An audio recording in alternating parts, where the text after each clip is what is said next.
Canada is a world leader when it comes to critical minerals, and America wants in. Washington has just bought stakes in two BC-based critical mineral companies, sending their stocks soaring. The U.S. bought a 10% stake of Trilogy Metals for $35.6 million and a 5% stake in Vancouver-based Lithium Americas. Ottawa had blocked foreign investments in the Canadian critical mineral sector in the case of China, citing national security concerns. But it's not yet known how any potential American stakes will play out. Joining us now is Dr. Gracelyn Bhaskaran, Director of the Critical Minerals Security Program at the Center for Strategic and International Studies. Welcome to the show. Thank you so much for having me. Now, could you first please walk us through the significance of both of the Canadian mining companies that we mentioned, starting with Lithium Americas? Clearly, it's got to focus on lithium, but how significant is that to the U.S.?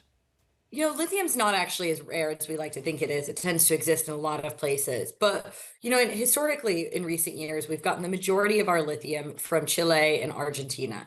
Now, what you see with this administration is a much more targeted effort to build these capabilities onshore.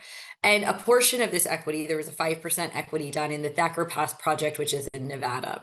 So even though we have lithium here in the longer term, what we really want to see is a friendshore, nearshore approach to the lithium supply chain. So even though we get a lot of our lithium from Latin America, we get about 65% of our lithium ion batteries from China. So what we want to see here in the United States is getting that lithium in North America, refining it, and then being able to manufacture our batteries so we loosen that reliance on China. Now, we know that, as you just said, lithium-ion batteries, that's the primary move for lithium. Is there anything else that we use lithium for? Variety of different defense technologies, energy technologies. We see it being used in electric vehicles in particular are a huge driver of forecasted lithium demand. It really is one of those metals that in a way is industry agnostic. We need a lot of it, but we kind of take it for granted some days because it's not as rare, it's not as vulnerable to disruption as some of the other minerals that we hear more about.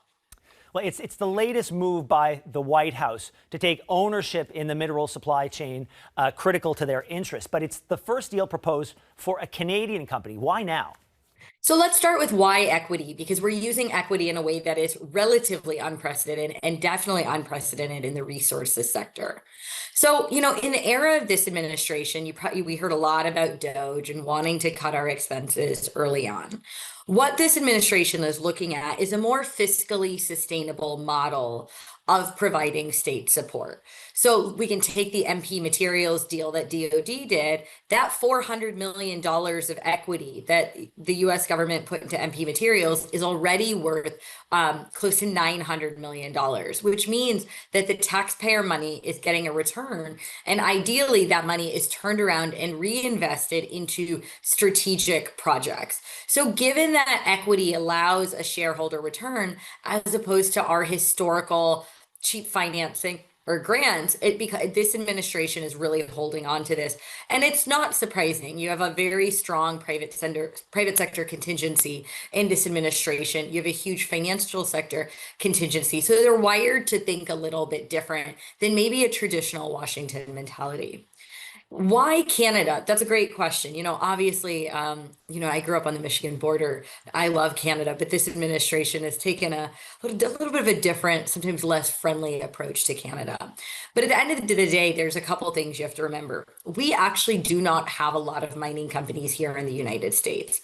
A lot of our projects here are actually mined by allied countries. So Canadian, British, Australian. So really what we're looking to do is, particularly on a commercial front, you can't rely on American companies alone. It simply won't work. So we are starting to lean into our allies. You may have seen that the Export-Import Bank recently did its first loan to Australia in resources since 2013. So we're taking our historical allies and we're deploying our instruments increasingly there, acknowledging that America can't actually do it alone.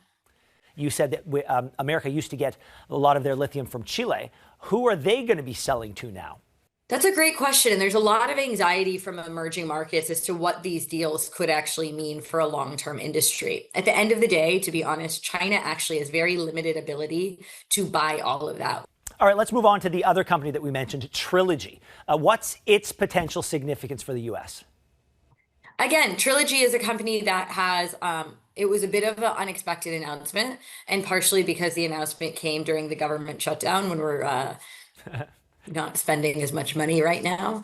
But again, it's a project that is really crucial to our supply chain security. And some of these companies, there's not a lot of alternatives. Remember, one of the big things about this administration is they are looking for projects that are basically shovel ready or as close to shovel ready as possible.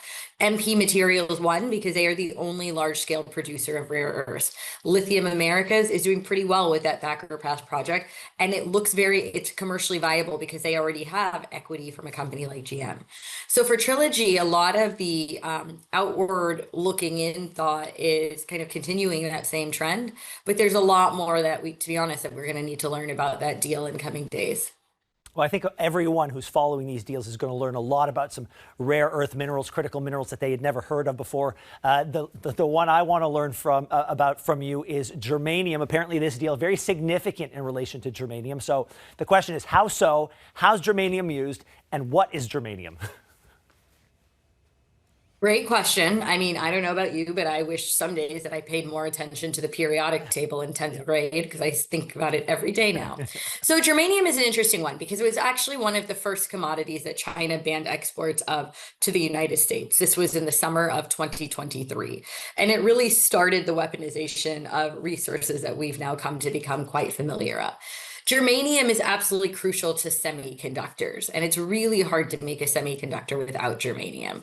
Now, you don't dig germanium out of the ground. What you do is you actually get it as a byproduct of refining other commodities. So in particular, when I refine zinc, I can get my germanium out of that. This is why historically Canada has been a really important player here, is because even our zinc in the United States, we actually send to British Columbia for refining, and then that germanium has historically come back.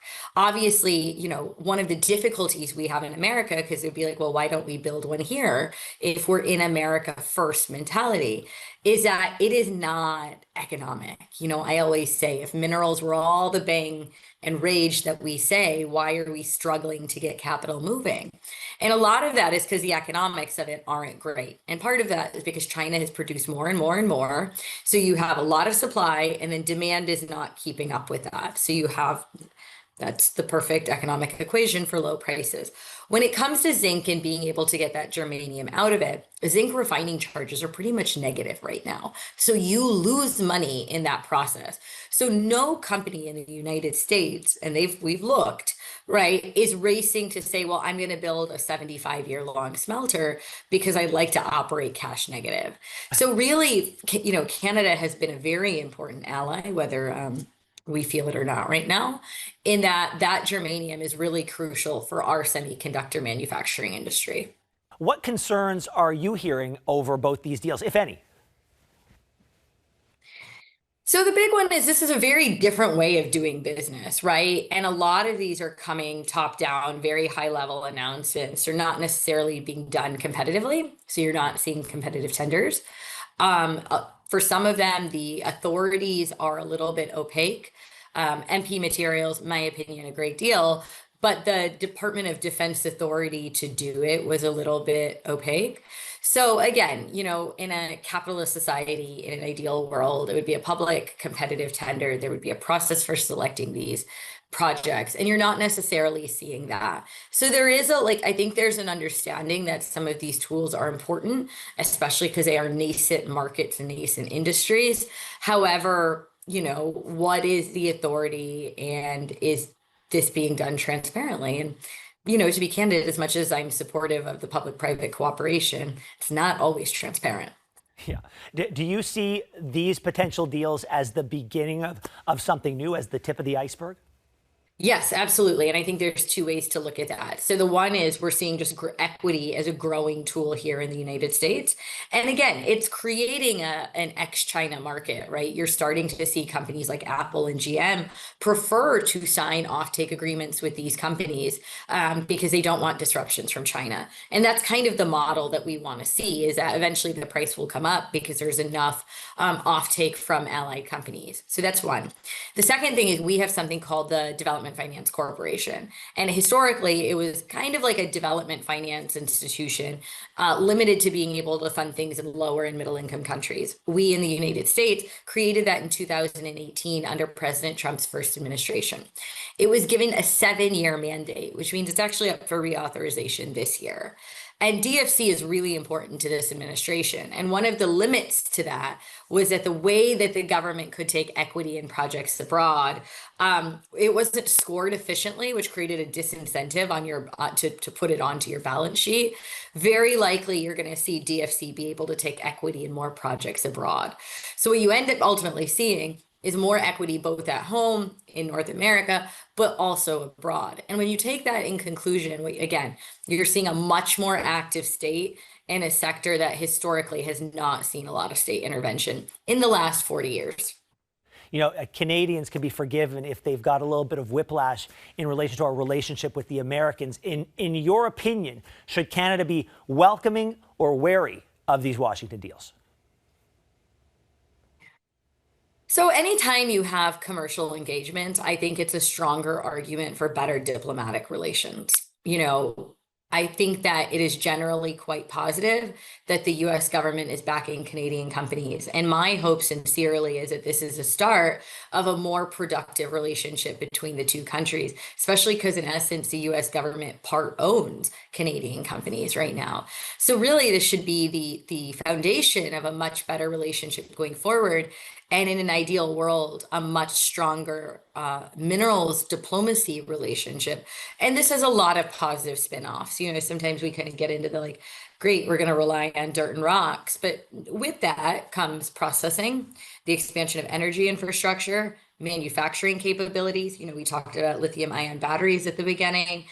We want to manufacture more of those here, right? So it has a lot of positive economic spin-off benefits. So my hope is that this is just the start of a better relationship. Doctor, thank you so much. Thank you for having me.